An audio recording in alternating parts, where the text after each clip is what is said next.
അങ്ങനെ ഗംഗാവലിപ്പുഴയിലിടാൻ ഉദ്ദേശിച്ചിട്ടില്ല അവന്.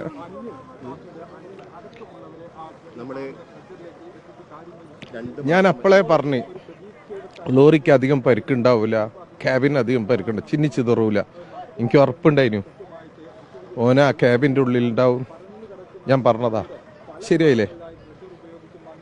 ഉറപ്പായിട്ടും ഓനെയും കൊണ്ടിട്ട് നമ്മൾ പോവുള്ളൂ. ആ ഒരു ഉറപ്പാണ് കുടുംബത്തിന് നൽകിയിരുന്നത്. അതെ, അർജുൻ്റെ അമ്മയ്ക്ക് നൽകിയ ഉറപ്പ് പാലിച്ച് ഞാൻ അവിടെ എത്തിക്കൂ. കഴിഞ്ഞ 2 മാസം വലിയ ത്യാഗം സഹിക്കേണ്ടി വന്നു. തീർച്ചയായിട്ടും. കാരണം ഈ തെരച്ചിൽ വീണ്ടും വീണ്ടും പുനരാരംഭിക്കുന്നതിന് വേണ്ടി മുട്ടാത്ത വാതിലുകളില്ല. ഒരു സാധാരണക്കാരനെ കൊണ്ട് എത്ര കഴിയും അതിന്റെ പരമാവധി നമ്മൾ ചെയ്ത്. ഒരു ഡ്രൈവറെ കണ്ടെത്തുന്നതിന് എന്തിനു നിങ്ങൾ ഇത്രയേറെ മുന്നോട്ട് ഇങ്ങനെ സമ്മർദ്ദം ചെലുത്തണം എന്നുള്ള ചോദ്യങ്ങൾ പോലും പലവട്ടം നേരിടേണ്ടി വന്നു.